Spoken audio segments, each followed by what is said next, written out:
time and going through at the time, she was posting about it. So I called her and we just got to talking, man. Got to talking, and she started sending me some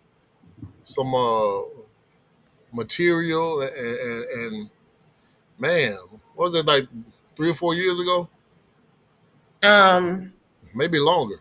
Probably somewhere around 2018, 19. Yeah, yeah, and man, she called out this word narcissism to me, and I really never. I don't What heard. was she referring to you, JJ, or she was just Nah, bro. talk? I was going through something. I'm I was just going through messing. something, and she was telling me about certain behaviors that people have, and she called it, narcissism. So I done heard this word like several times, but never really paid attention to it because it really didn't apply to anything in my life. Because when you meet people and you go through things, man, you don't really think about, what I'm saying, certain type of behaviors people have. You just call their ass crazy, you know what I'm saying? And you keep it Yep. moving, whatever. But she started breaking down some stuff to me, and I was like, man, like this is the truth. You know what I'm saying? And ever since then, man, me and her just been vibing about it for the past few years. You know what I'm saying? And I wanted to do a show on this. Uh, unfortunately, she's not showing herself on camera today, but she will be back again. But I wanted to welcome my friend Shonda to the stage. What up, Shonda? Hey guys, thanks for the warm welcome. Great introduction. So yes, like he said, this is a topic that we have been discussing for a long time now. And once somebody kind of shed light on that particular topic, you kind of start to get into it and study it for yourself. And the reason this topic is important to me is because this type of behavior is very, very prevalent. I know a lot of people say, well, if you're not a psychiatrist, you can't diagnose a person with narcissism, which is true, but with as being a narcissist, which is true. However, we're talking about the behavior of narcissism and not the narcissistic personality disorder. And I think the more information people get about this type of behavior, the more you can avoid these type of people, because there's a lot of them out here. And the basis of a lot of times the basis of narcissism, it comes from our childhood. Like, it stems from childhood issues, like not being nurtured properly as a child, or different things like that. And people just kind of and people grow up and they have these issues, and they run into other good people and they wreak havoc on our lives, because this isn't how we were raised. We were raised off love, and these people were raised off survival. Hold on. We're gonna take a pause right there, and I want to introduce my big homie Rock to the bill Okay. to the stage. What up, Rock? Hey, what's up, fellas, man? What's going on, man? It's always good to be here, and it's very interesting what Shonda has introduced to the Yeah. conversation, and I'm looking forward to a learning more, um, because this term it's become a popular aspect of our lexicon now. Like, everybody, in my opinion, they see someone that they don't like, or they don't like the other person's behavior, or they don't agree with a person's decision, they'll view them as a narcissist, or that's narcissistic behavior. Absolutely And not. no, no, no, no, no, no. I'm saying that that's how people are using the word now. Yep, they are. You know what I They mean? are. Hmm. And so I'm really interested to, because it seemed like, for me, before I got on Clubhouse, I don't think I had ever really heard of the word, but obviously, your introduction to the word JJ was prior to Clubhouse, and so Oh yeah, again, there was a minute. I'm really interested to learn more because I thought it was one of those Clubhouse words like triggering, Yeah, narcissism, yeah. high value See. man, like all those things that I don't think existed prior to you know my experience with Right, Clubhouse. and that's the reason why I want to get this introduction the way I did, because I don't want people to think that this word just came about from from me in the past couple of years. Like, and I'm gonna go back to what Shonda said about survival, right? And I see a bunch of people jumping on. Hey, I need y'all to share this, share this. We got a bunch of people watching right now. But hey, I wanted to say the survival situation. And Rock, I know exactly what you saying. You know what I'm saying? When a person, you know what I'm saying, feels a certain way about a person, they'll call them narcissistic. But it ain't that. You know what I'm saying? If two people just don't get along, that's what it is. You see what I'm saying? But she finna break it down to you, because I done asked her certain questions 20 different ways, and she always had an answer. And the answers really made sense. And that's the reason why I want her on here, because we're not just talking from a perspective of feelings. This woman really has studied this stuff for years. Can So can can I ask her a question based on what she already done said? for sure. You said some people are raised off love and some people are raised off survival. What you mean by Yes. survival? I mean, you talking about a kid who's just hungry for a sandwich? What type of survival you mean when you say that? What I mean when I say survival, I mean some parents do the absolute bare minimum. You have to love and nurture your kids. You can't just buy them things and feed them and let them, and just think that they're going to know how to love and how to be nurturers. That's not going to happen. So a lot of times, a lot of parents kind of put their kids on the back burner, and a lot of times it's not even something that they do consciously or something that they're doing maliciously. There's certain circumstances that would make them have to put that child, not be able to nurture and love that child properly. So And so so e- even a child who's being raised in a environment that is rich. I'm talking about they have resources. They could still be being raised off survival, right? absolutely, absolutely. Like you're supposed to be able to provide for your kids. That's a fact, right? But that's only one aspect of the whole situation. Like, you have to be able to nurture your kids mentally, emotionally, spiritually, physically, and financially. Financially is only one aspect.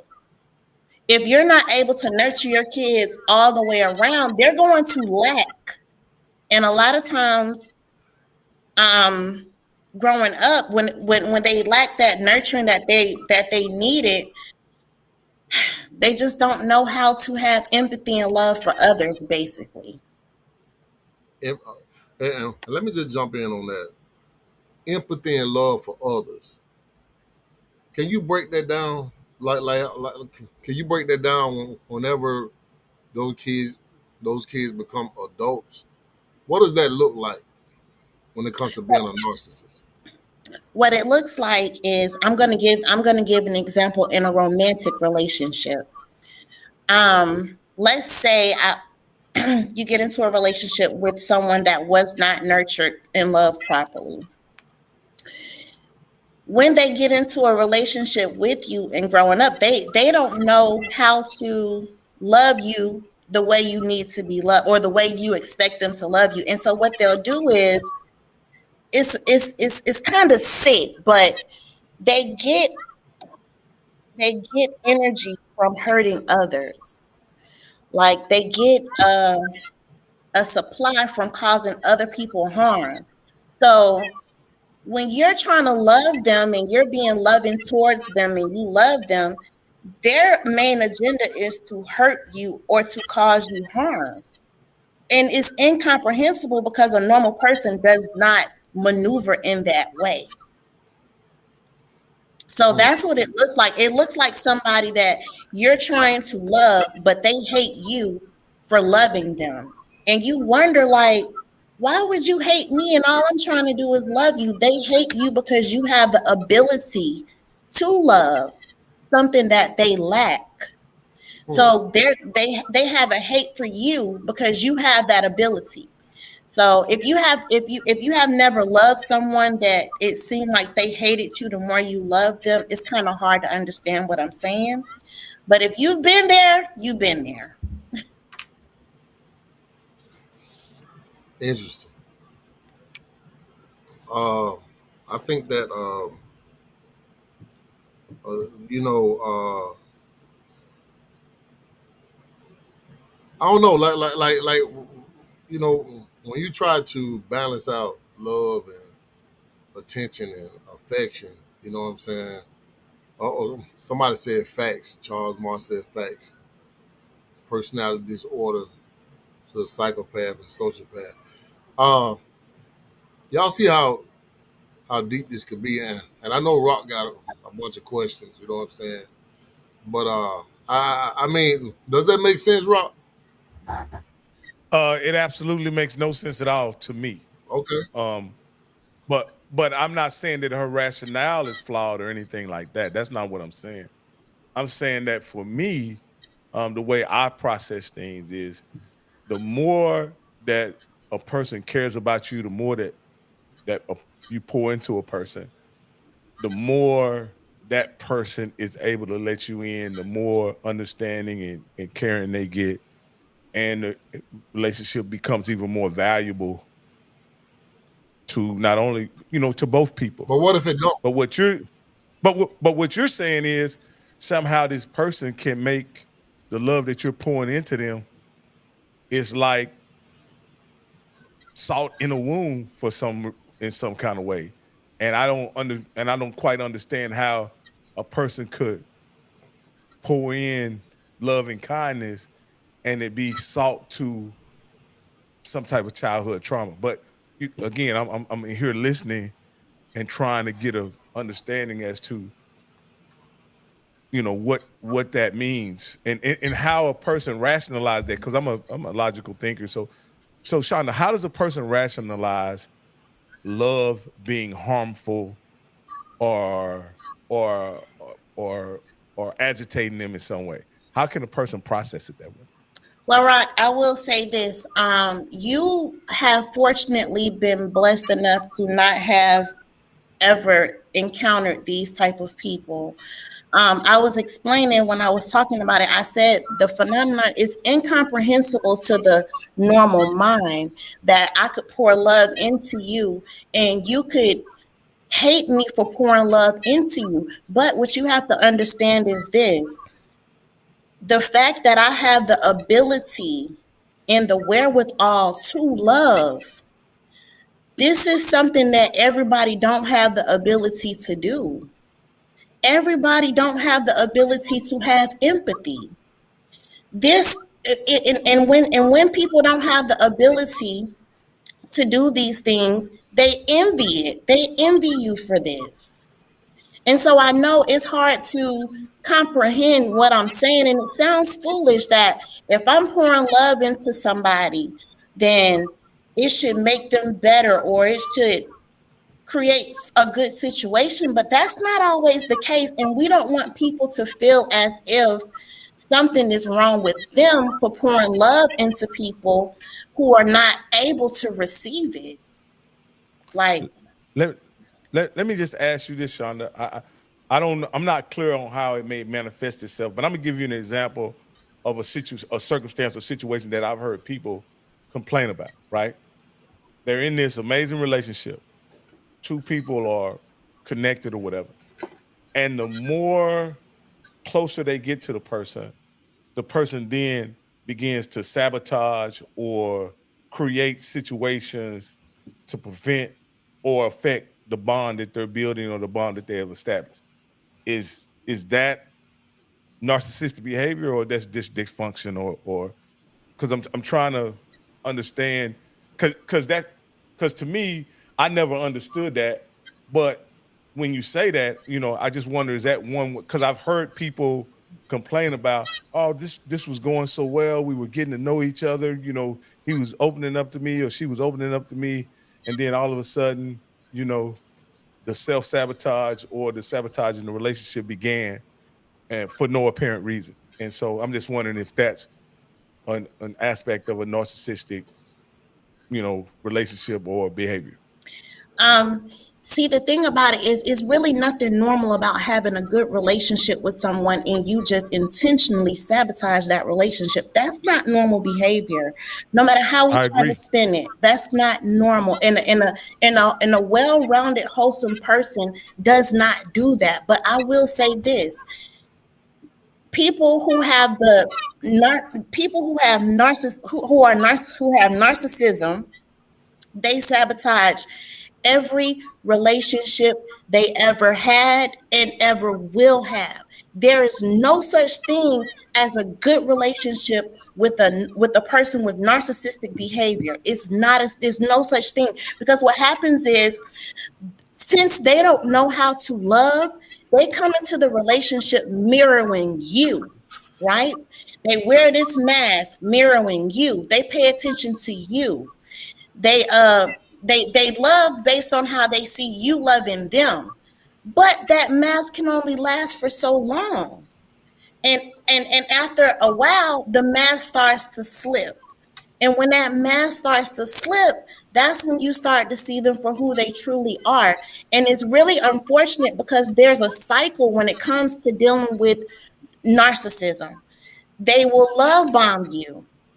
In the love bombing stage, they shower you with attention, with love, with gifts, with Clubhouse word. compliments.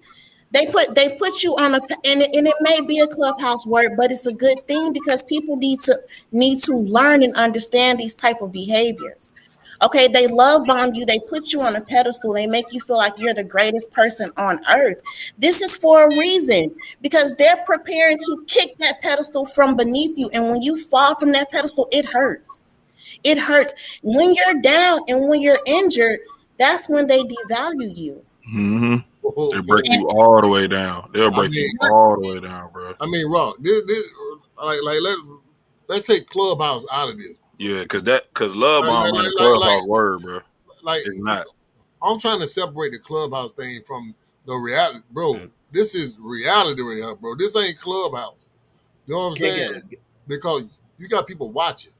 Yeah. Okay, I- so let's get to What I mean by clubhouse term, I'm just saying I'd never heard it before.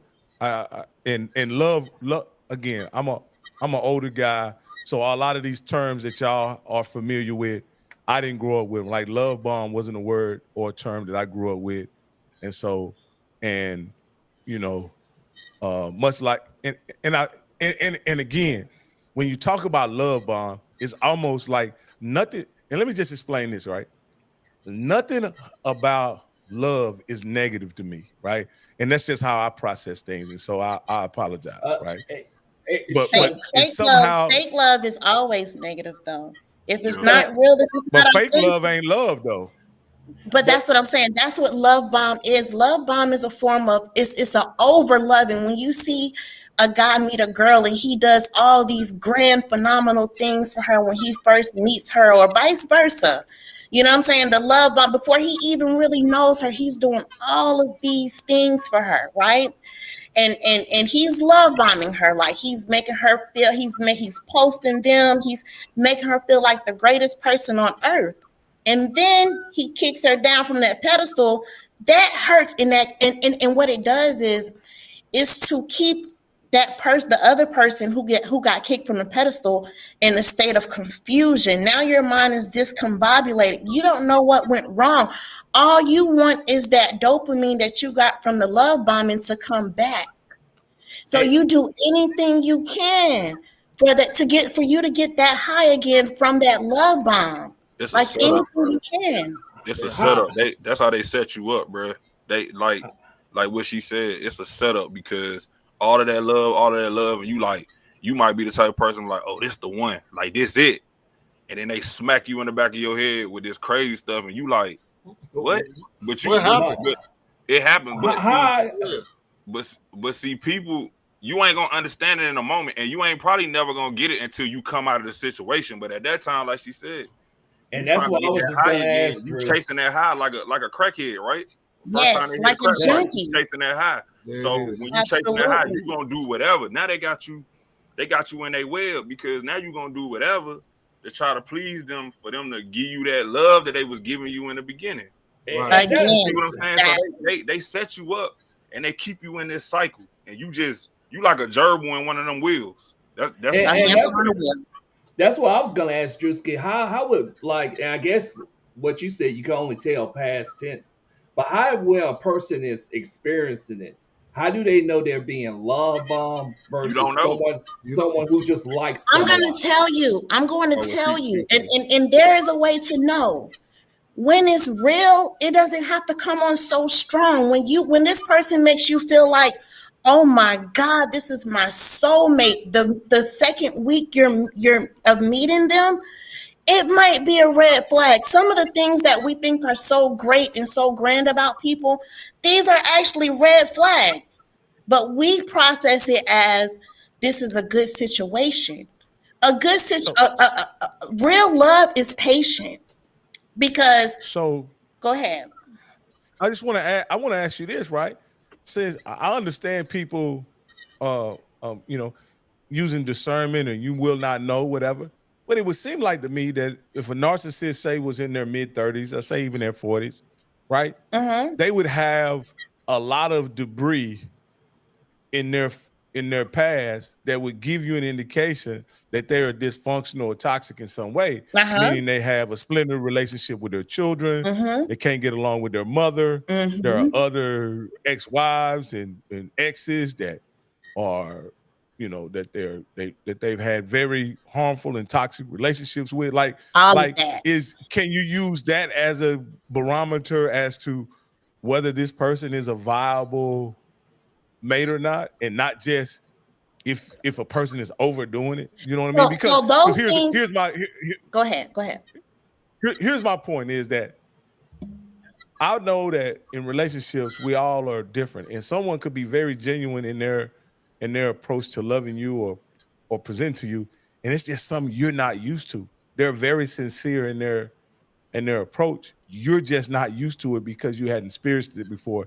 And I would hate for people to get skeptical of a person being a potential love bomber when they're actually being genuine, just because you're experiencing a level of care and concern that you've never experienced before. And so that's what I wanted to kind of bring out is that the person's past being a true indication of, could that be a true indication of whether or not a person is a love bomber or a narcissist? Be very skeptical. Be very skeptical. Because let me tell you something, when it's real, you don't have to rush it. You don't have to hurry up and do anything. You can take your time. And does their past determine whether or not they have narcissism? Absolutely, because how we do anything is usually how we do everything. Okay. So, but a lot of times we're so blinded by the love bomb. That's the purpose of the love bomb. The love bomb is to put you into it's almost like getting injected with heroin. This is how powerful a love bomb is. Like, I know you might think it's just a clubhouse term, but it's like a literal drug that these people inject into you. And they have you in a state of confusion, like you don't know if you're coming or going. So, of course, you're not caring about the relationship they have with their baby mama. She's just a hater to you. She's just in the way. You're making up all type of excuses as to why they don't get along with their mom. You're making up all type of excuses as to why, why they have hurt every single person from their past, because you're high. You're high. You know what I'm saying? And until you come down off of that high, you won't even recognize who you're even dealing with. because the love bomb is so powerful. It's like a drug. So that's why I say beware of that injection, because narcissistic people, they know how to go to you and they find everything that you're lacking. They come up with a cocktail based on what you're lacking, and they inject this cocktail into you. And now you're dependent on them. Like, I need you to survive. This is deep. It's I, deep. and then I want to just we got a lot of good ass questions going on in the chat. But I want to put in there, piss a narcissist off, bro. Piss a narcissist off, and you'll see what happens. You know, That's when they start to devalue you. And yeah, a lot of times it starts off with the love bombing, right? And they and a narcissist, what they'll do is they will create this image of you, this false image of you in their mind, right? And then as time go on, they realize you're not the false image that they put in their mind about you. So now they hate you because you're not who they tricked themselves into thinking you were, right? yep, yep. So now they hate you. Now they're going to devalue you. This is after the love bombing stage. This is when they start to point out how you're not so great. This is when they start to hurt your feelings. This is when they start to tell you things, and then they even add a little triangulation into the process during the devaluing stage. This is when other people, because a narcissist is never exclusively with you. They always have supply. They always have, because they need constant validation. Your validation starts to get boring to them, so they need to have somebody else in the lineup to Hold on, validate them. hold on, Shauna, hold on, because you throwing way too much. So slow down, Shauna, slow down. Okay, You okay, throwing way too much out there. I told you about throwing all this information out there. You know what I'm okay, saying? okay. All right. So uh, supply. That supply is serious. If a person Hmm. has to hear how great they are Constantly. constantly,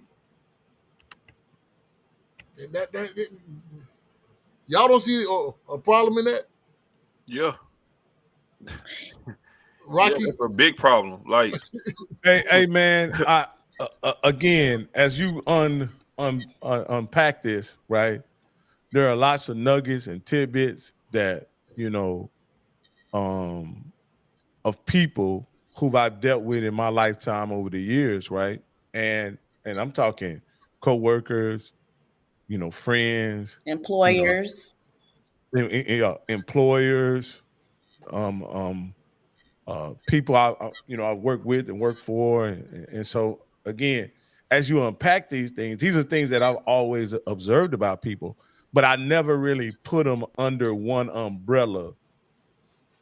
You understand what I'm saying? Like for instance, there are people who need to be validated over and over again, and they seek that validation in a lot of different ways. You know what I mean?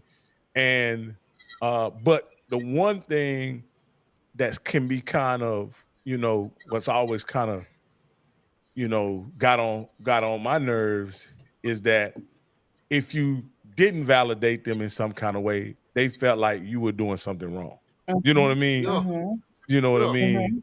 Hmm. Whether it's disagreeing with their yeah. idea or suggesting that there's a better way to do something, you know what I mean? They took that as an offense or an affront to, or even question your loyalty in the moment as to, whether or not, you're on their side or whatever. And so again, when you start pulling these things out, I'm not saying these people are narcissists. Don't get me wrong, because I don't know, but you're unpacking, you've pulled out a lot of things that I've experienced over my lifetime and even perpetuated in some cases. Because I'll be perfectly honest with you, some of the things that you have mentioned, I may have done at one time or another. And So I'm and, not. and D Dub said something similar to that. She asked a real good question earlier. She said, "Do we all have some narcissistic traits. I believe, Everybody does. correct me if I'm wrong, Now, if that's not the right way to Everybody put it. does. let's be clear about one thing.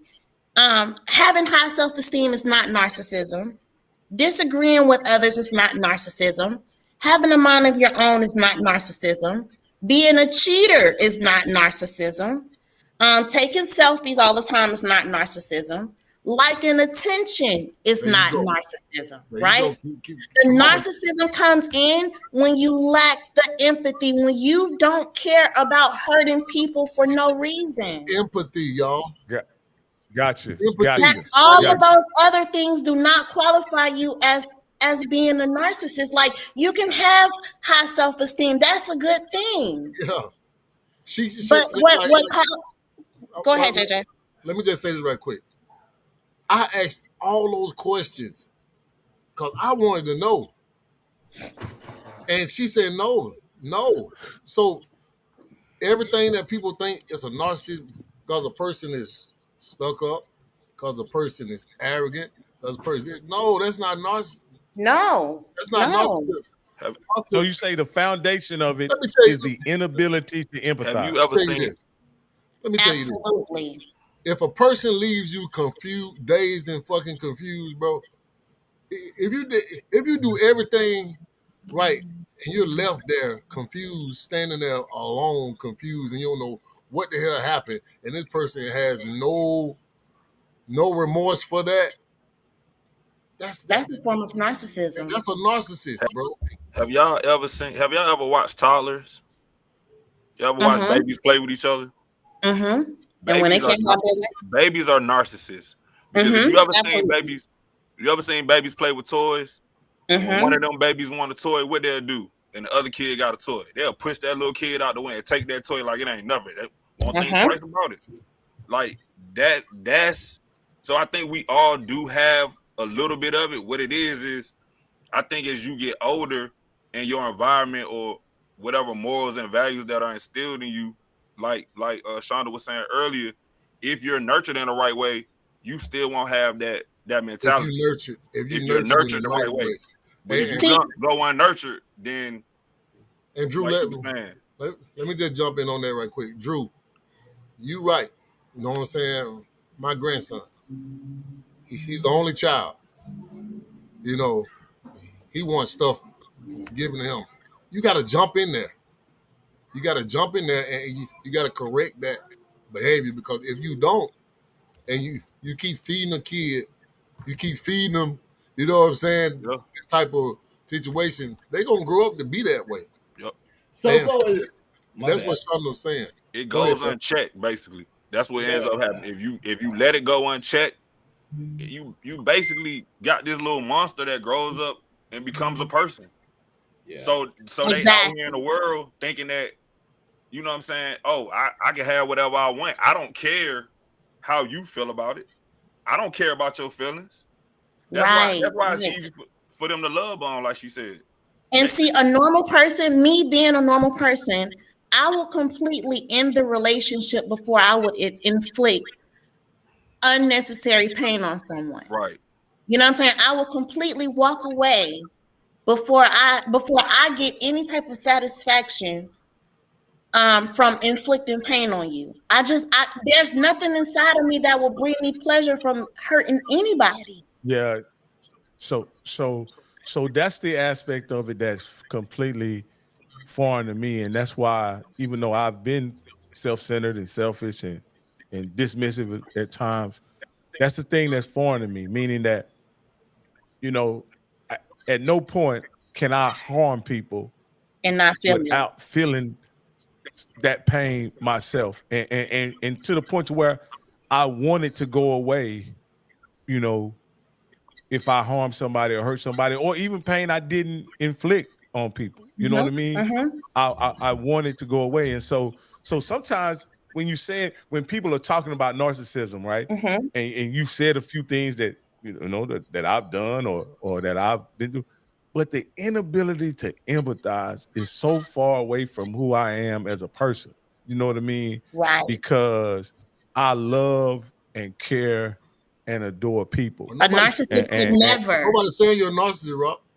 A No, he just What I'm JJ, he saying, just no, an no, I'm asshole. just, It's a big Uh, difference. no, no, no. What I'm saying, even being an asshole doesn't even being an asshole doesn't mean narcissism because I can be an asshole No, that's too, what I'm right? saying. He Right, not a right. narcissist. He just an Yeah, he asshole. just Like an when you be, asshole. Right, yeah, he just an and that's asshole. no. okay. There's nobody worse than a narcissist. I'm sorry. And the fact that you have the ability to empathize and that you have feelings when you either inflict pain or see someone in pain, that means you're not included in that spectrum at all. You're Right. good.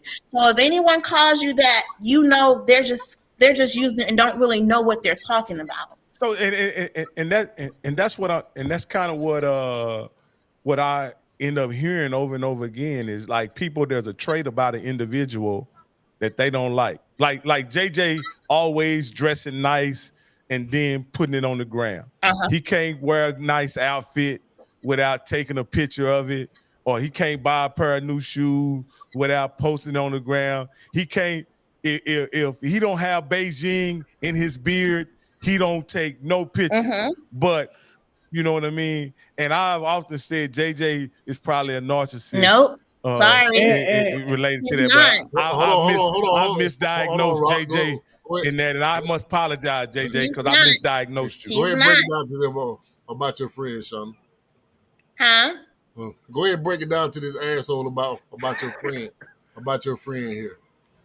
About my who you talking about Yeah, me. you? Yeah. No. I know for a fact that JJ is not a narcissist. Not a narcissist.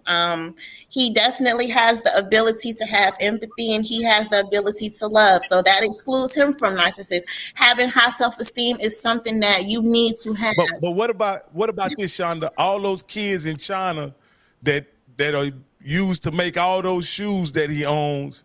What do you think he's empathetic toward the child labor that is being perpetuated in China and Indonesia and all those countries Well, where those he would be in a perpetual state of depression if he worried about all of the products that he got and how they were made. I mean, we all would be because all of the things that we use they come from the abuse of somebody in some kind of way. So that's none of our business. We're talking about the people that you have a direct connection access to, with. huh? Yeah, so I got a question.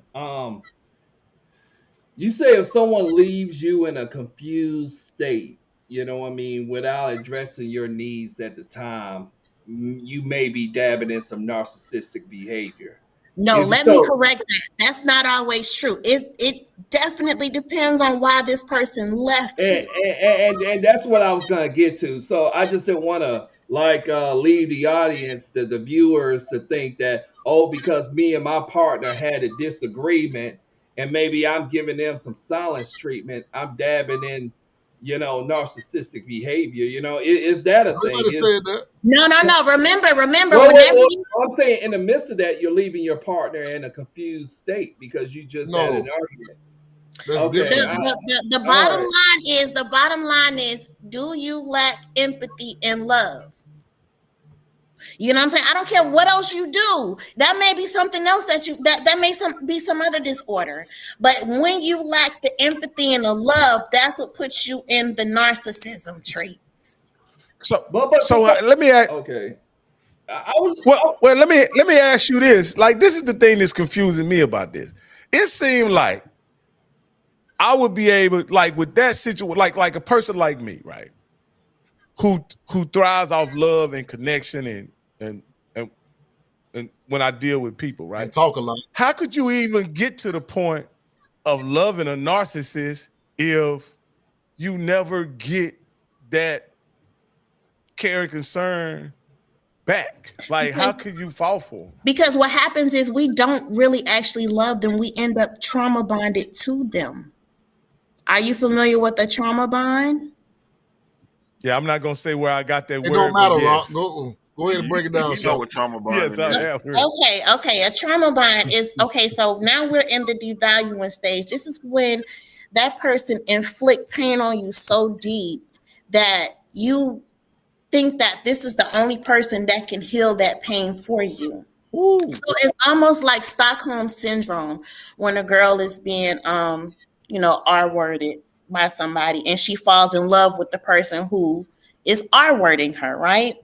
Um it's very straight. What's the No, R no, no, word? no, Come no, on, no, Rock. Uh, no, Come no, on, hey, Rock. hey, Rock, hey, bro. hey, hey, Shonda, Can you put it in the chat? Because I don't know what the R word is. Shonda, I'll I'm put it in the serious. chat. hey, Okay. Go Shonda. ahead, Sean. D Dub asked another great question Hold a on, lot hold on, earlier. Yeah, hold on, Brent. Larry. I was Oh, about to say Larry oh, finished. okay, Hold on one okay. second, y'all. Go ahead and get finished, Sean. Okay, so when you're it's a trauma bond and you're thinking that you are crazy about this person, that you are in love with this person, but really you're bonded by the trauma that they inflicted on you. Because a lot of times this trauma is so deep, it's something that it's a pain that you have never experienced from anybody ever in your life. So it's like it's mind blowing. It's a mind blowing thing that they do to you, and it leaves you feeling like you're in your mind you're processing it as I love this person so much, but really you're bonded to them by trauma. So you ask, how do you get to the point where you love somebody like that? A lot of times it's not love, a lot of times it's trauma bond, and a lot of us have we really confuse love with trauma bond, and it's so common. A lot of relationships that you see are still connected by a trauma bond and not love. Mm, Yep, that's a fact. mm. It go both ways too. What you about to say, Brent? I'm sorry. Now, D Dub had asked a question, and now the chat's done moved, so I try to paraphrase it as good as I can. She asked, "Is narcissism once someone has came into awareness that they're a narcissist, is it curable? Like, can they recover from it? Can they can they ever reach a point of a healthy relationship once they have been assigned that title as being a narcissist? The only way a true narcissist can really recover or get better is intense therapy for the rest of their lives. If they're willing to do that, then yes, they can carry on and have normal relationships and all that, but they need very intense therapy, and they need a therapy that a lot of people just aren't willing to get. They're not willing to do, because one major thing about narcissism is a lack of accountability. It's hard to even Whoa, get these people to realize whoa, that they have a problem. man. So that's why it's hard for them to get help, because they lack accountability. What? Hello. There go. That's not a clubhouse word. Hello. That's a clubhouse word, Rock. Accountability. No. Accountability is a aspect of every part of anything that's successful. Like you have to have accountability. You know, the first time I ever heard that word, I was at It's still, become a member of a football it's team. still a clubhouse You know what I word, though. mean? But I mean, accountability is something I've always grew up with. Right, I Accountability know, but is you have. basically what I'm saying, bro, is what she's saying is if a person doesn't acknowledge how they are and who they are, you will never you'll never get Get along with help. that person. You will never get along with that person. Mm-mm. If a person never acknowledges their faults, their issues, you will never ever get along with that person. You know why? Because now you're gonna be getting hurt trying to explain to them how they are. It just becomes a back and forth That's thing. when they gaslight you. Yeah, okay. That's a clubhouse word too, isn't it, And here Ron? we go. And here we go used with in here we people go use with it wrong. the word gaslight. All right, now explain what gaslight is, Sean. So gaslighting, just like you were saying, when you try to explain to the person with the narcissistic behavior, when you try to explain to them what they're doing or their behavior, they will turn it on you. They will make it seem like it's you. You're the one who's doing exactly what they're doing. Like they will be in a having an example. They'll be having a conversation with you, and they'll raise their. That's why you have to even record these people. A lot of times they'll start yelling at you, and you're like, "Well, calm down." And they're like, "Well, you got loud with me first, and I'm just yelling at you because you yelled at me." Or even they'll cheat on you, and they'll accuse you of cheating knowing you didn't. So it's really a mind game. So you're going back and forth arguing, trying to defend yourself, and we all know it's hard to explain something you know you didn't do. You know what I'm saying? So you're going back and forth trying to defend yourself, and really it's like a hamster on a hamster wheel.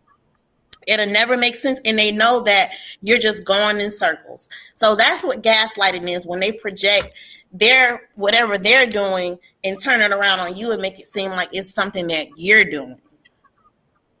Mm. And I don't even think people. The crazy part is, like you said, you trying to defend yourself. I don't think people even realize it in a moment. It's like, bro, I No, know I you ain't don't. cheating, but they're gonna be like, nah, you cheating. I know you cheating. Imagine I ain't arguing figured for it out. hours about something you know you didn't do because they're accusing you of this, and now you're totally exhausted, and you don't realize how foolish it is until you're out of the relationship.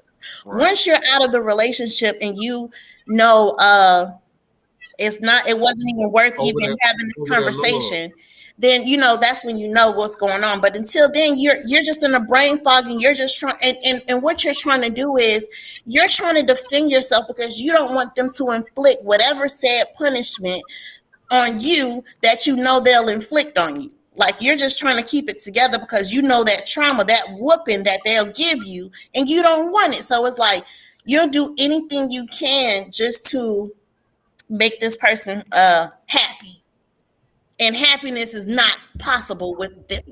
Hey, Shonda, can I ask you a question? Sure. Did you see the Netflix special Dirty John?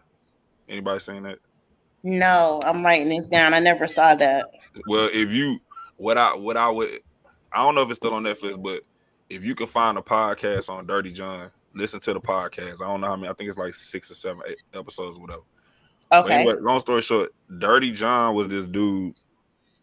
What he would do is he would find these older women that had money, and he Mm-hmm. would act like this one particular lady he was dealing with. He act like he was a neurosurgeon, right? And he was so charming and everything. And she owned her own business where she would go in and to these $1 million homes and basically furnish them and everything like that. So she had a lot of money, lived in Mm-hmm. California. So John came in, he love bombed her, he did all of this stuff, and she fell in love with him. And even the lady daughters was like, well, we don't really like him because it's something off about this dude. Like, Something about him.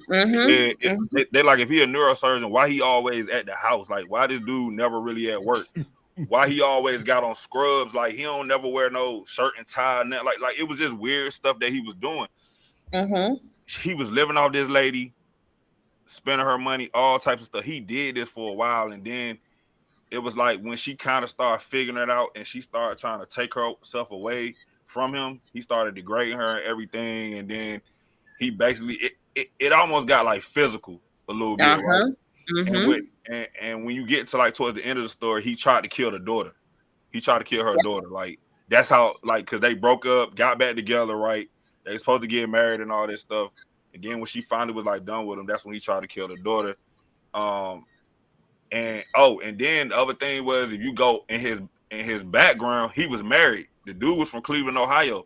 He basically did the same thing to his ex-wife. They found that out later because a cop in Cleveland was looking for him. So it's an interesting story, but the dude John definitely was a narcissist. Like, I anybody that's watching the show, I implore you to go check out Any the podcast. anybody who lacks empathy is a dangerous person. Yeah, That's why you have to Absolutely. protect yourself from anybody who lacks empathy, because they will kill you. They will. They will. They will take your life. And you know, a lot of times, we see women or men, both vice versa. It could be either or. But me as a woman, I'm speaking from a woman's point of view. You'll see a woman with a guy, and then when she wants to end the relationship, you know, he'll take her life a lot of times. And a lot of times that's because he had nothing going on for himself. He had nothing, no empathy, no real love for her. And so it's like, if you try to leave me, you're taking my lifeline away, and I'm going to take you out. So you have to really be careful when you're dealing with these type of people, because when you're dealing with people who lack empathy, that's always a dangerous situation. yep, These type of people, to me, not only in a romantic relationship, these people don't love their children. They mm-hmm. don't love their parents. They don't love Mm. anybody. They never really processed or learned how to love themselves. So they will never be able to receive love from you because they don't even know how to love themselves. They think something is wrong with you for even loving them. Loving your Uh, family. shout out, They're very jealous shout of out to that. you. They'll try to take you away. They'll try to get you away. They'll try to ruin your relationships. And Yep. and since they feel like in their mind they feel like they can do things that you can't do. Like they can carry on relationships with their exes, but they don't want you to carry on relationship with your ex. Right. You know what I'm saying? So they'll try to rob you and take Ooh, you away Wait, from everybody who you really love because they don't need nobody to get in their ear and tell them, I mean, to tell you who you're dealing with because people who don't love them can see through them. Right. You just can't see it.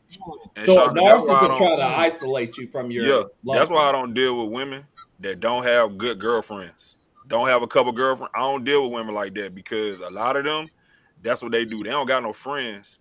So what they'll Hmm. try to do is isolate you from your homies and your loved ones, so they can Right. get all the attention and all the love from you. I And don't deal see, with women like that. the thing about it is everything needs a balance.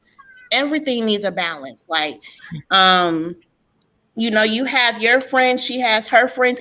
In a healthy situation, there will be a balance.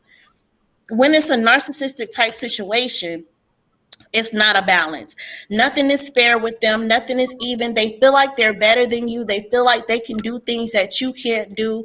It's just an mm. unfair type situation. Like you'll never get anything fair from these people. You'll never have peace with them. You'll never have happiness with them. Yep. Hey, shout out to Mika Robinson. She stated, "I married one who was abusive in every way, and thank God every day for sparing my life." Hey, shout out to you, That's a Tamika huge Robinson. accomplishment. That's a huge accomplishment because there's people who are stuck with narcissists for decades that can't find the strength to leave.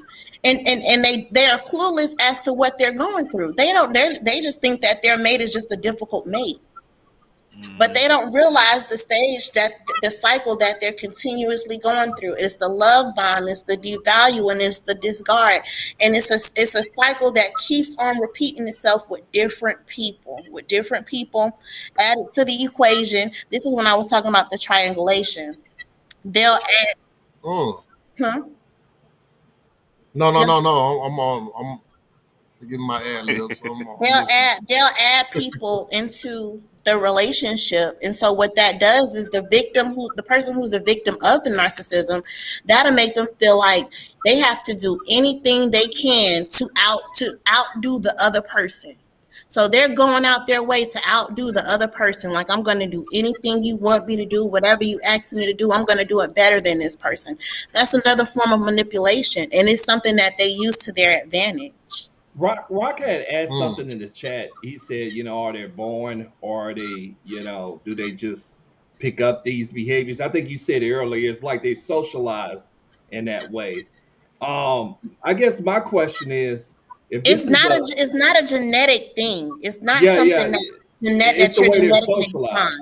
Yeah, It's nature versus nurture.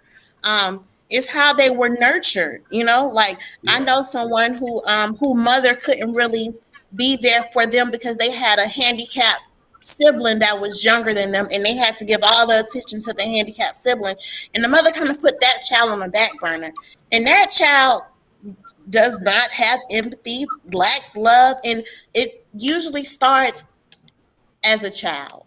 It You were starts in talking that. about the victims of narcissism, and how difficult it is for them in those relationships. Once they get out of that relationship, I'm pretty sure that they have to receive treatment now. And it can't a narcissist person turn someone else into a narcissist. Can that person pick up them behavior traits and take them into their next relationship? And I'm going to answer that by saying this. You can pick up some of their characteristics, but You I talking don't about believe that you just full blown out just start lacking empathy for any and everybody. Yeah, right? You know what I'm saying? And I yeah. say that because Empathy. I've dated narcissists. and I still have the ability to love and have empathy.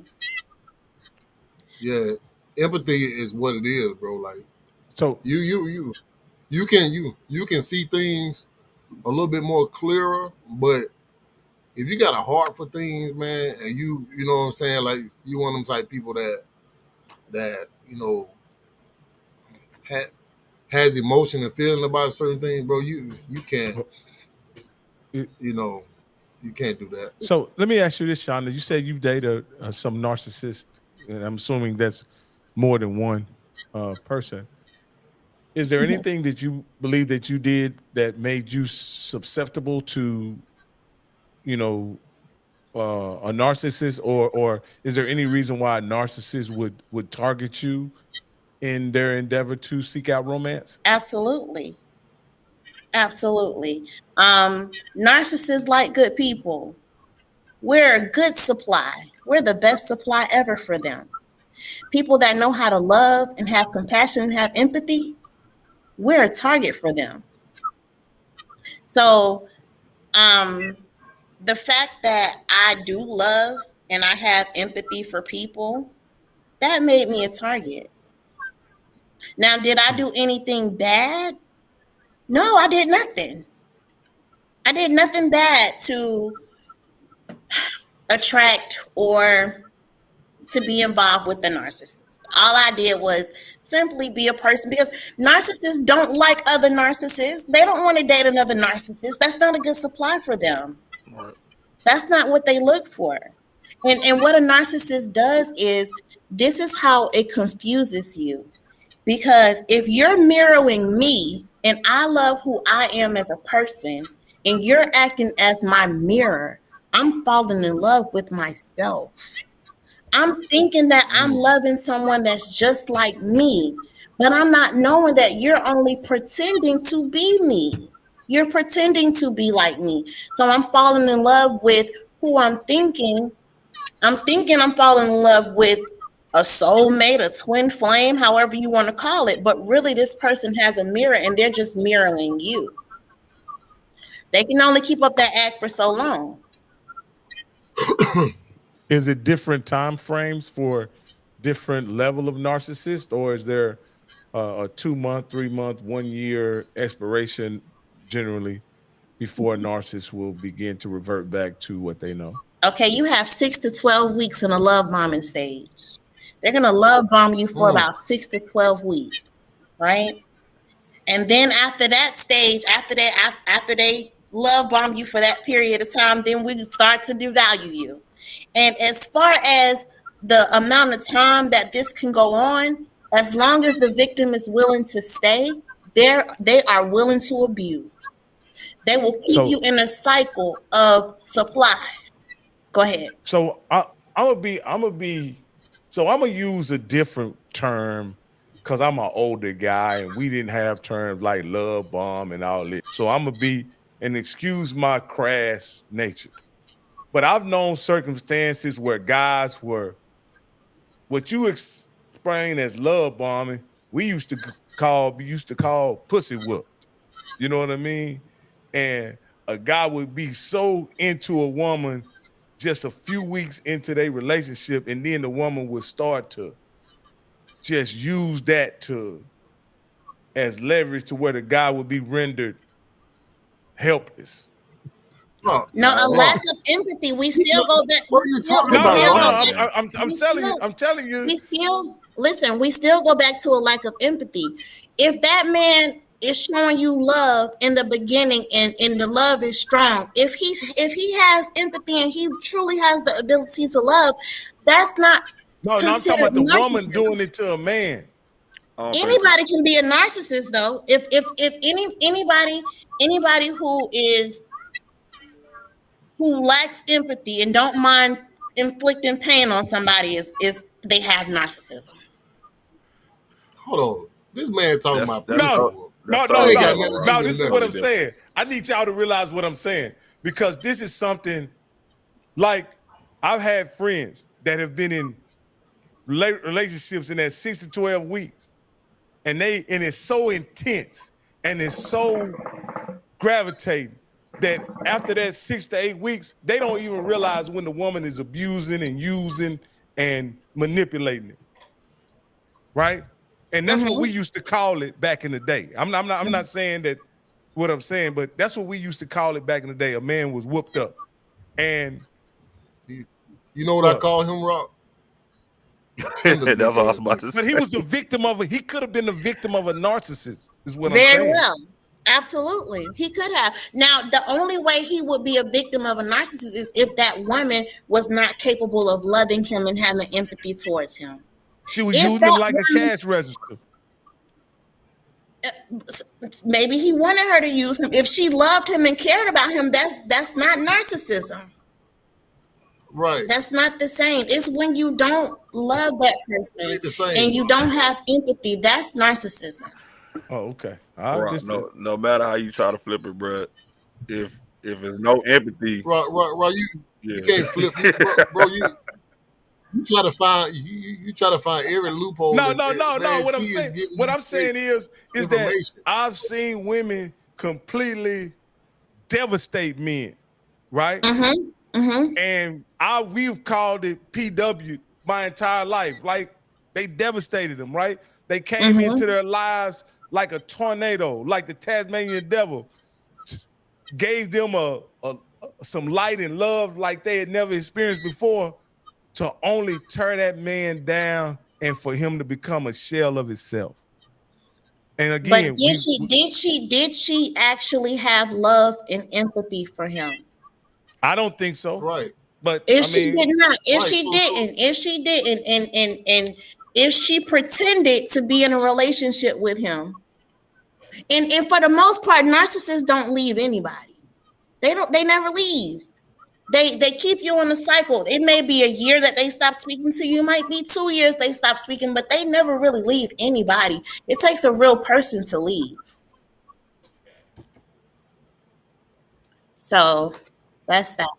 and then Rock, if he fell in love with just sex, no. then I'm not. that No. wasn't I'm just using it that wasn't a as real a term, but that's what we used to call it. I'm not saying that was the only thing that affected the man, but that was, But But that's yeah, what you just usually when talked you you about. say don't know somebody pussy whip, they fell in love with the sex. They ain't got what. nothing to do with the person. Yeah, I mean, that's the about only sex, thing you it about could be in physical about stuff. 6 weeks, right? I mean, it depends on the people. Some people can Oh, fall in okay. love in All 2 right. weeks. And the main thing is My mom and dad met the first day, and they've been married for Yeah, 49 I think it years. depends on the the people. bottom line is a lack of empathy. That's the Right. bottom line. Like if you have empathy, I don't care if you fall in love in 24 hours, but be cautious though. You don't want to fall in love that fast because you want to get a chance to know a person. You want to get a chance to actually really know who you're claiming to love. Hey, Shonda, A lot of times a narcissist will try to take you really, really fast because they know that they can only keep that mask on for so long. So they got to get you hooked into their trap really fast. They hey, got to get you hooked. Go ahead. hey, Shonda, do you feel like social media is now socializing some people to display narcissistic behavior, potentially even becoming narcissists from the behavior that they show online? Because when we talk about empathy, you know, what I mean, I've seen some pretty nasty, mean stuff said online on all type of apps. On no platform is innocent of that one. So and these people they don't lack empathy, and what I'm saying, this could be amongst people they're establishing relationships with. You know, a lot of Mhm. relationships are created online. You know, I think it's real easy for someone to say something online to someone without any sense of empathy. Do you think social media like? Do you think that the love is there? You feel like there's any increase in narcissist behavior out there due to social media?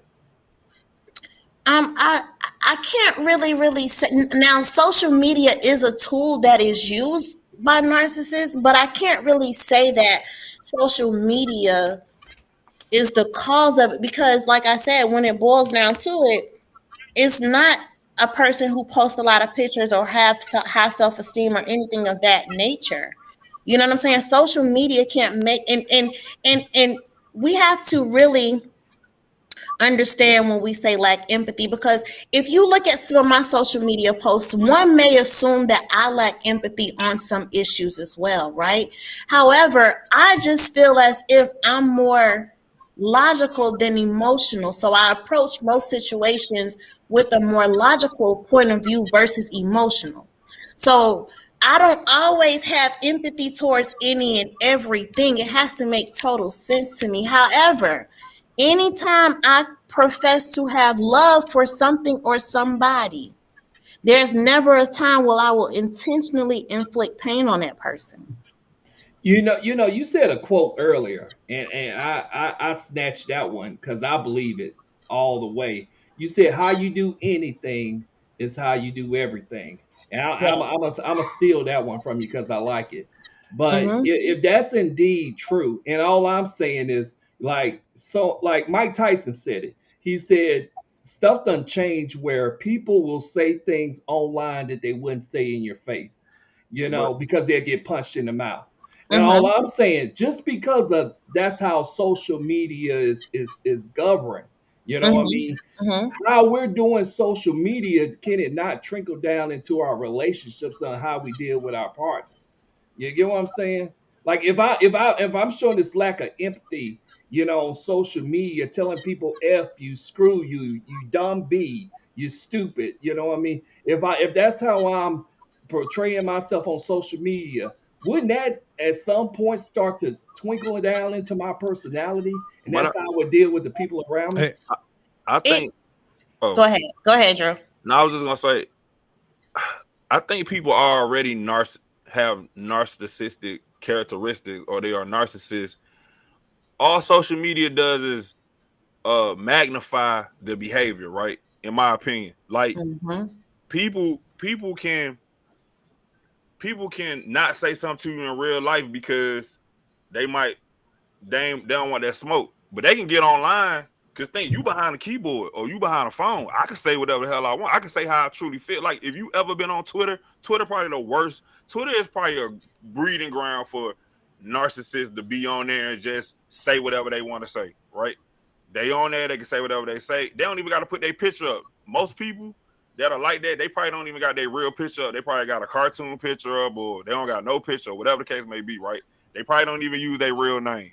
But even on Instagram, like when people say like F you and all that stuff under the comment, bro, they like, man, this person don't know me. I'll never meet him before. I can say Exactly. whatever the hell And I that's what want. it And is. ain't nothing you gonna do about it. So it's Mhm. easy it's easier that way on social media for them to really say how they truly feel. That's why when people be saying stuff on social media and they be like, well, social media not a real place, and I was just joking, I don't believe none of that shit. I believe Yeah. that's how you really feel deep down inside. Mm-hmm. That's Mm-hmm. just me. And that's a good question that And you that's asked. all I was saying, Drew. That I feel exactly like what you just said. but How they're portraying online is the real them. You know what I but mean? But I'm gonna tell you something. I'm gonna tell you something. I don't know about you, right? And that is a true statement. How you do anything is how you do everything. But when it comes to the people that I actually love, they're not the same people to me as those people on social media, because sometimes those people on social media, I have to return the same energy that I'm giving. Now I'm doing that in all situations. No matter what, I'll always return the same energy that you give to me, even when it comes to the people that I love. But the people that I love just know how to deal with me and how to handle me, right? Mhm. But when it comes to people on social media, some people on social media can be pretty brutal and they can cause you to say some things to them. So, and I mean, and even when it comes to the people that I love, if I'm in a romantic relationship with somebody and they're trying to handle me, then probably quite naturally I might handle them back.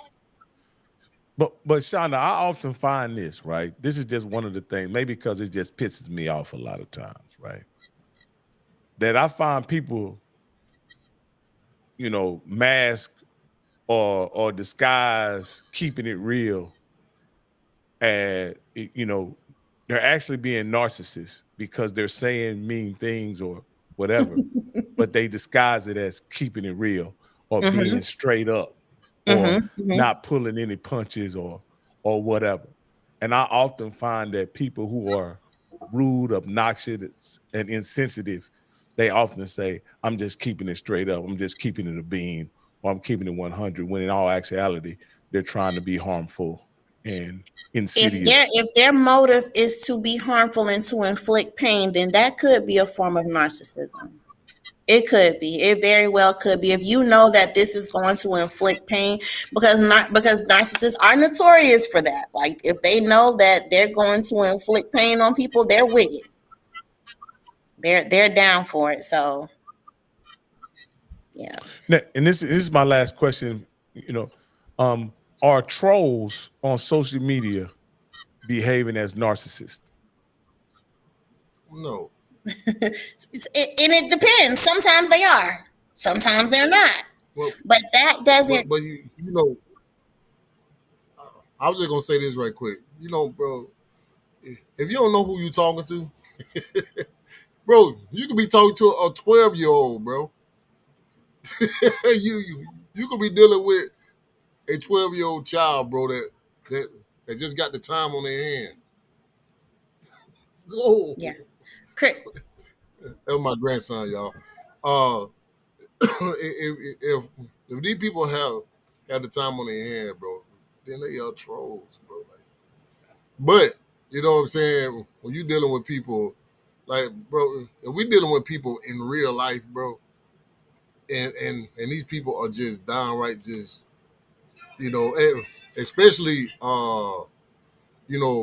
whenever you deal with somebody and they leave you, and when you say something remotely wrong to them, and they want to, keep breaking up with you.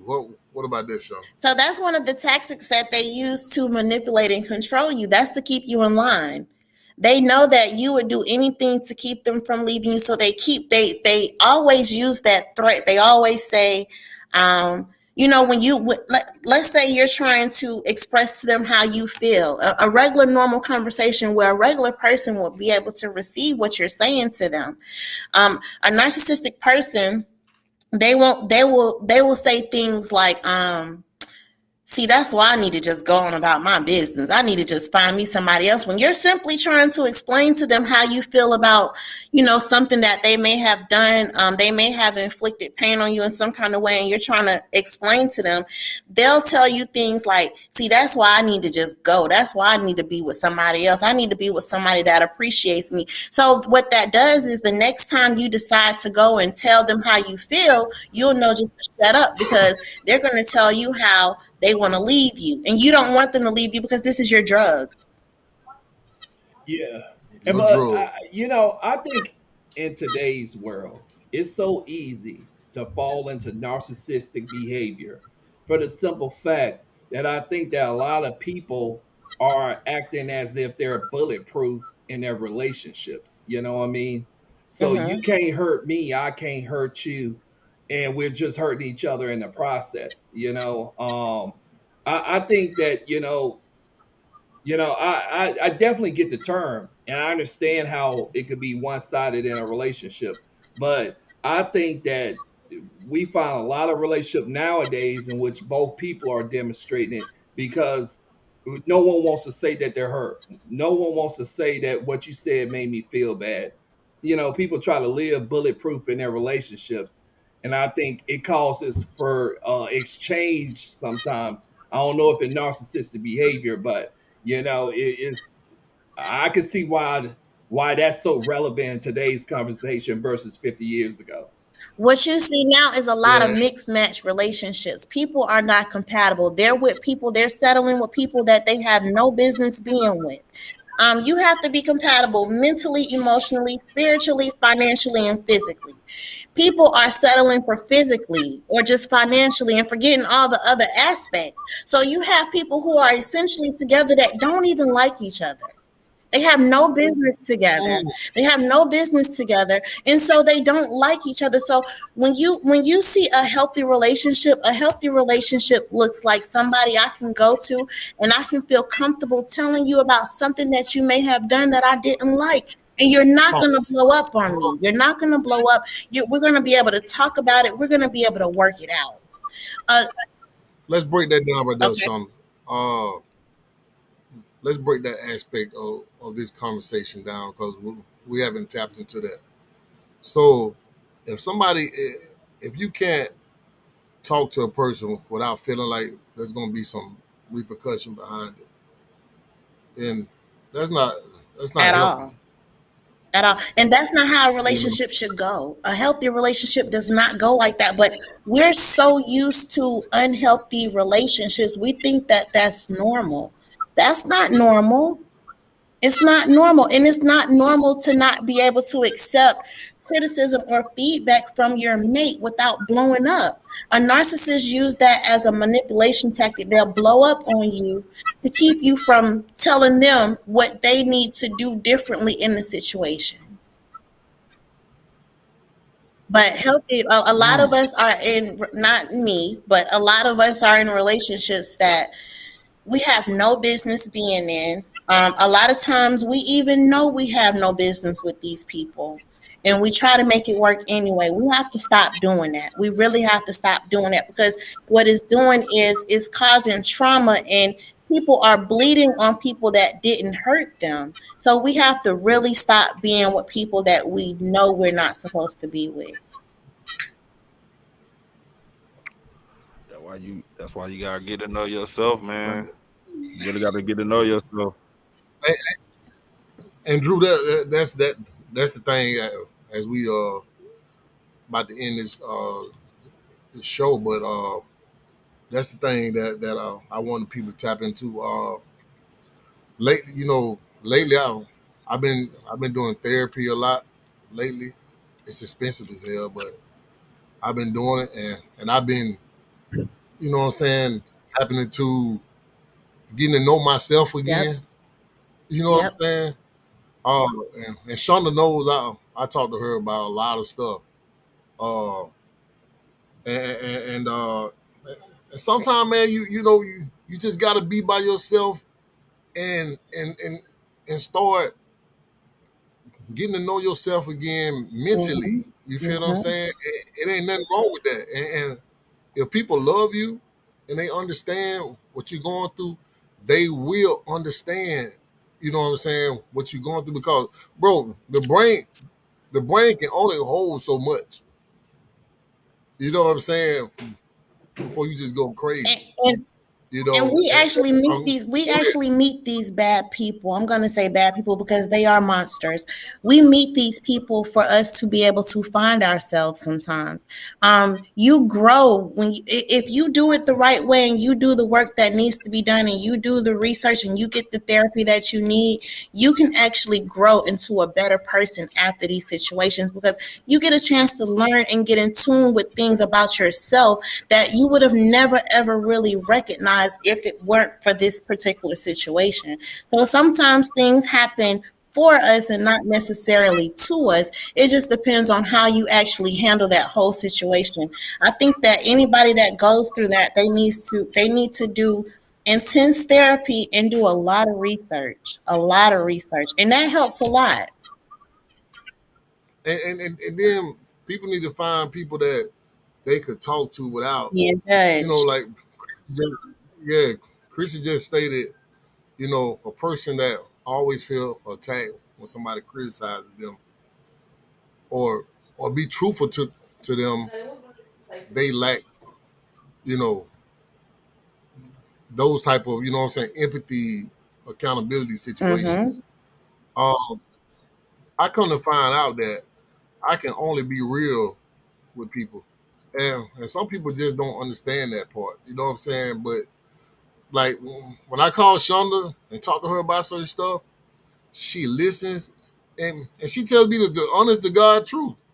You know what I'm saying? And that that's that's the type of information that I get from a therapist too. And I'm not going to a therapist because I think I'm crazy. You know what I'm saying?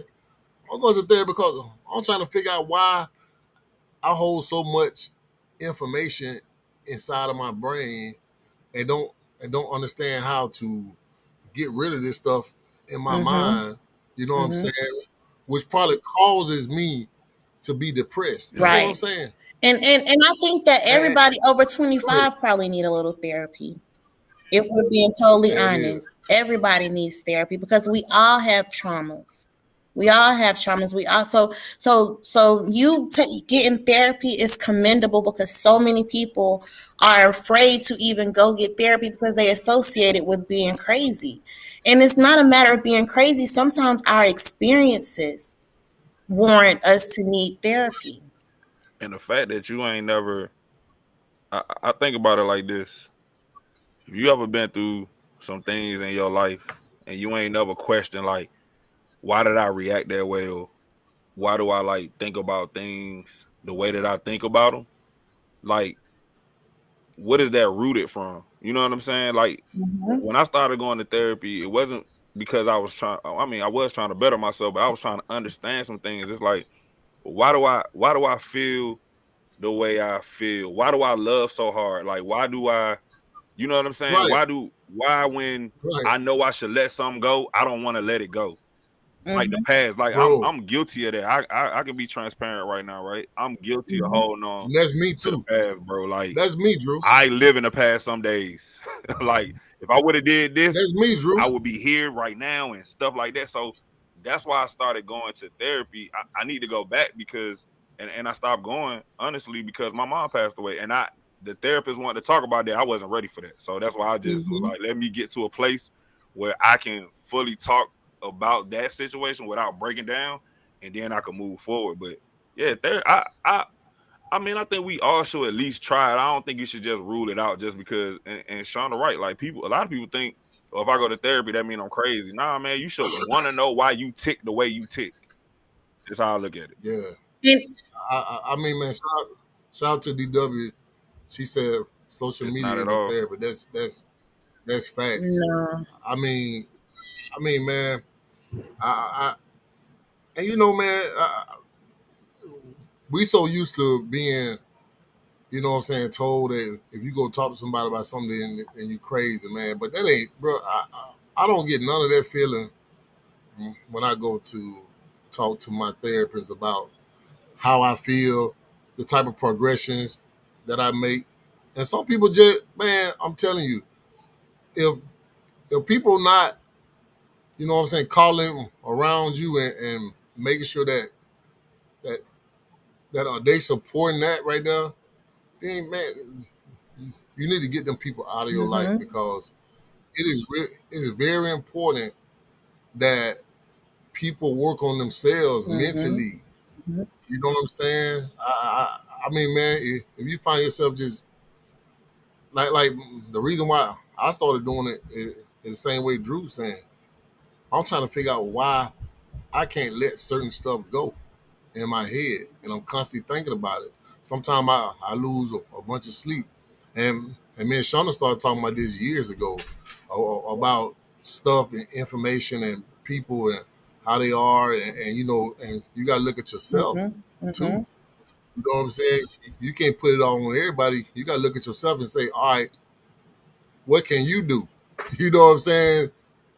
To make yourself more uh you know the best person you could be for other people. Absolutely. You see what I'm saying? Absolutely. And And that's therapy the will thing. prepare you for your true mate, who you're truly supposed to be with. Like having going through therapy will keep you from falling back into the same cycles that you were used to falling into to attract those same people. You'll attract people on a higher vibrational level now because you're vibrating higher. You have a better understanding of self. And once you know self, that helps tremendously. Exactly. I had started. Oh, Man. you had something to say? No, no, no. Go ahead, my brother. No, I had started. I had went to therapy for years, and not only therapy, but extensive outpatient treatment. For alcohol and some other stuff. But one thing I realized through all the therapy I went to, what I was really needing someone to do is listen to me and acknowledge what I had was a problem. I mean, I needed someone to kind of like allow me to put whatever's bothering me in front and I stop avoiding it. And I think that's what we're missing a, look, I ain't gonna say everyone can afford therapy. I don't know what all resources are available to people, but if you have friends and you have family, listen without giving people advice. You know what I mean? I think that's a thing that we tend to do all the time. We hear someone problem and we already have a solution before they finish speaking. You know what I mean? I think, do more listening, listen to people. Thanks, Yeah, Brent. listen to people, what their problem is. Let them know that you're listening to them. And I think that, I ain't saying it's a treatment for, I ain't saying it's a treatment, or, this should be your baseline treatment. I'm just saying it helps people a whole lot just to have people around them that listen to them when they got a problem without the advice, you know. Right. Hey man, that's facts, man. Shout out to Jeanette. Hey Jeanette. Hey Hey, Jeanette. mom. That's Shonda's mom, by the way. Shout out to her. Man, before we wrap this up, man, I just wanted to get everybody's um last little inputs and outputs, and we can roll up out of here. What you guys say, No, I Rob? just want to say I've definitely learned a lot today, man. I want to thank Shauna for coming on and talking and sharing her knowledge with us about narcissism and things like that. I know it's opened my eyes about some things, and you know, I know a lot of other people have heard a lot too. But what I really hope is they don't use this as ammunition to insult or demean people who are not narcissists. You know what I mean? That's what I really hope. I really hope that you have people won't use this to identify people as narcissists and use it and leverage as in a conversation or argument, because this is a very serious matter. This behavior damages and harms people, and Hmm. it should not be thrown around lightly. That's all I'd like to say. For sure, man. I'm trying to get Legend together. I'm about to put one of these on his I head. agree with that, Oh, Rock. I definitely agree, and I feel like if people didn't get anything else from this conversation today, it's the understanding of what narcissism truly is. So we can stop using that term just because we may disagree with someone. That doesn't warrant them to be a narcissist or anything of that nature. The bottom line is when you can inflict pain on someone and not empathize when you inflict that pain. If a person can empathize with inflicting pain, I just cannot see me considering them as a narcissist. I just can't. Like if you have empathy, if you feel the pain of others or feel the pain that you inflict on others, you may be something else, and it's not narcissist. So that's what I have to say. for sure. That was your last bit, Rob. Yeah. I just don't. I just And to Sean, I thank you for echoing what I said, because uh, I'm just tired of it being used as an insult rather than a true diagnosis. So thank you so much. I appreciate you pointing that out and even speaking even more succinctly about what I was trying to say when I was saying it. Thank you very much. You're welcome. For sure. Brent, what you got, bro? Man, I think this is a great conversation. I'm like, Rock, thanks, Shauna, for coming on and educating us and the people on characteristic traits of narcissism. I mean, from what I gathered, the key word today was empathy. Being empathetic towards others, especially your loved ones. So if you feel like someone's short you on that end, of leaving you in ruin, leaving you crying, leaving you in a very distraught, a very depressed state, and they're not checking on you at all. I hope this conversation just educated people on the traits to look for when it come to dealing with someone who is potentially, showing narcissistic behavior. But man, shout out to the Six Cigar Lounge. Shout out to Shauna for coming on. You know, gang with Rock and Drew. And hey, it's back to you, JJ, man. Great show. Drew, what you got, Hey bro? man, when you presented the topic, I already knew what time it was. I was like, it's gonna be an amazing episode. So um, thank you, Shauna, for coming on here and really breaking this down, so that people can understand. And I hope that everyone watching, or those people that end up watching after the live, later on down the road, that they take in all this information and apply it to their lives, because it is people out there like that. It's unfortunate that it's people out there like that, but I think I got a deeper understanding from this, and it's just like, I know for me with my own kids, I gotta nurture that love, right? You know what I'm saying? That's like what I'm taking away from it, because I would, unfortunately, as a parent, feel some type of way if I didn't, and my child became one of these type of people out here in life, just hurting people just because they never were loved in a correct way, right? So I think as parents, it really, a lot of things start with us. So and I know people have certain circumstances where they're not able to do a lot, but it's like sometimes we just got to figure it out. And I think having these type of discourse, like, that'll help people look at things like this in a different light. So definitely appreciate the conversation, and I definitely appreciate all our viewers. If you haven't already, subscribe to the YouTube channel, click the bell for the notification for future shows. We come on at least 3 or 4 times a week. Make sure y'all check out Drunk Champs on Friday. That's when we not as serious, and we let our hair down, man, and we have fun on the show. If you're on Clubhouse, man, check out the room, the Sexy Cigar Lounge. Follow us on all social media platforms at the Sexy Cigar Lounge. And back to you, JJ. Man, last but not least, Sean, to break it down for us. I just want to say thank you guys. You guys have been wonderful. The dialogue was great. I really enjoyed talking with you guys. The energy was great. I'm glad I was able to shed some light on some situations, even for you, Mr. Rock, who said the clubhouse terms, they abusing this on Clubhouse. Now you got a chance to really see what it really means. And if someone does call you this erroneously, you know that they just don't know what they're talking about.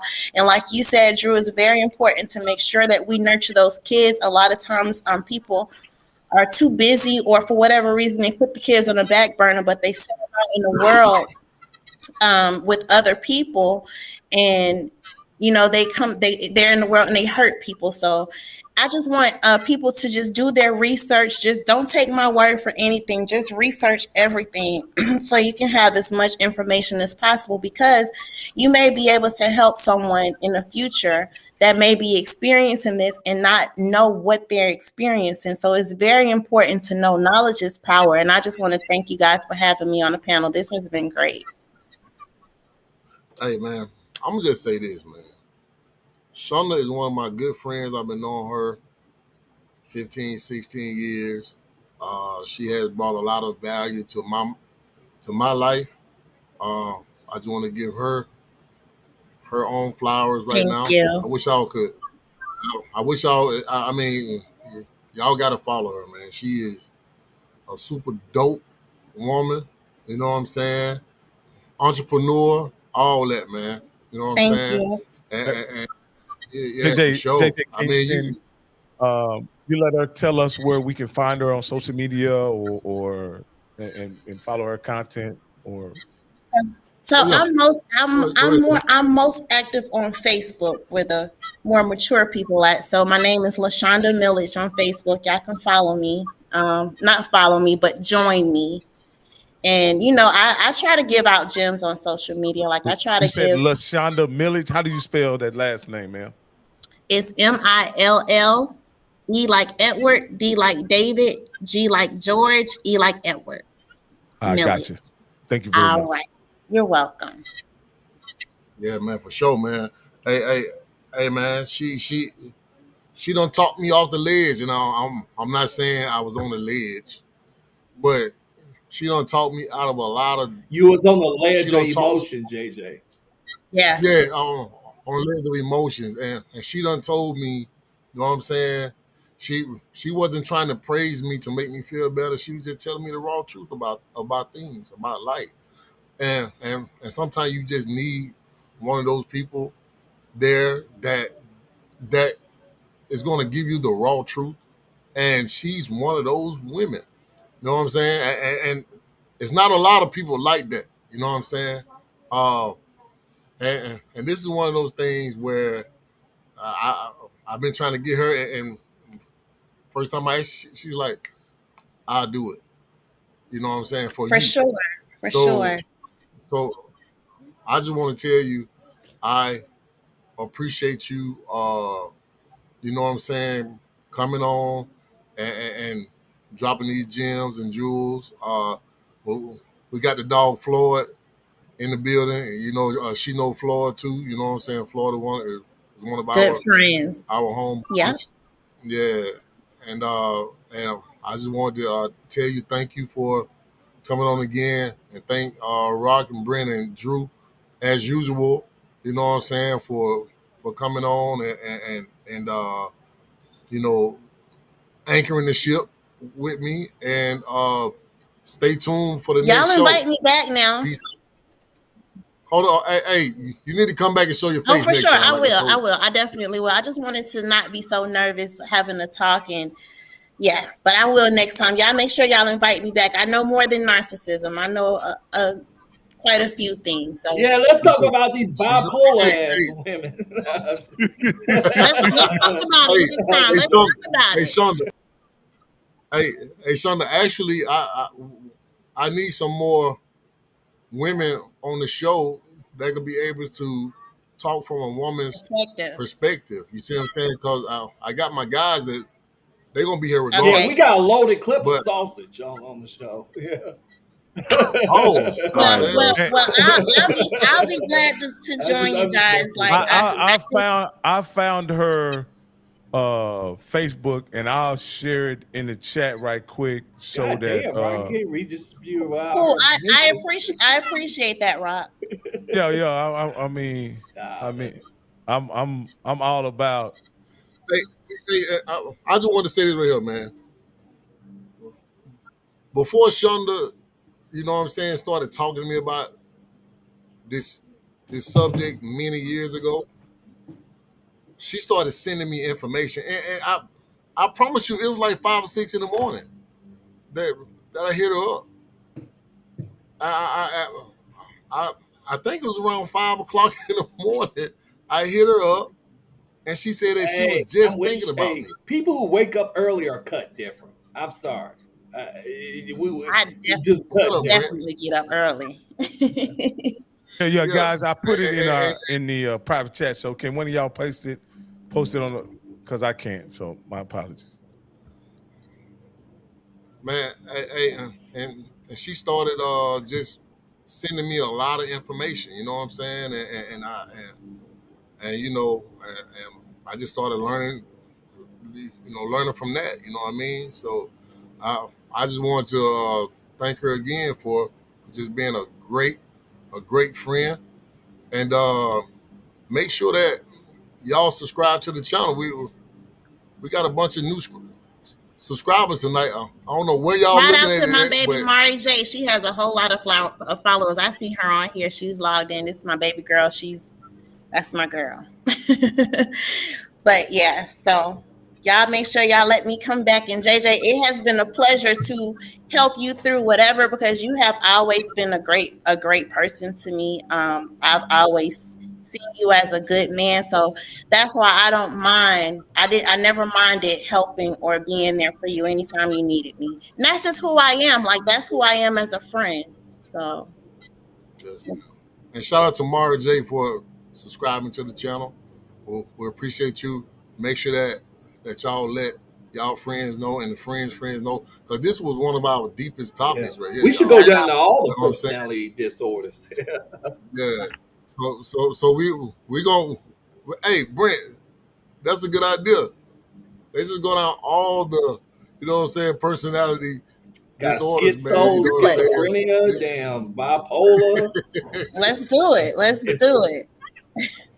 so so so Shonda, I'll talk with you offline, and we'll try to get you on for the next show. And if you know any other Uh-huh. women that want to be a part of this podcast, we are trying to grow it, Okay. and without just having a bunch of guys on here. We want women on here to give us a whole nother different Perspective. perspective. Yeah, Got you. we need a Exactly. woman so we can lead her into the promised land.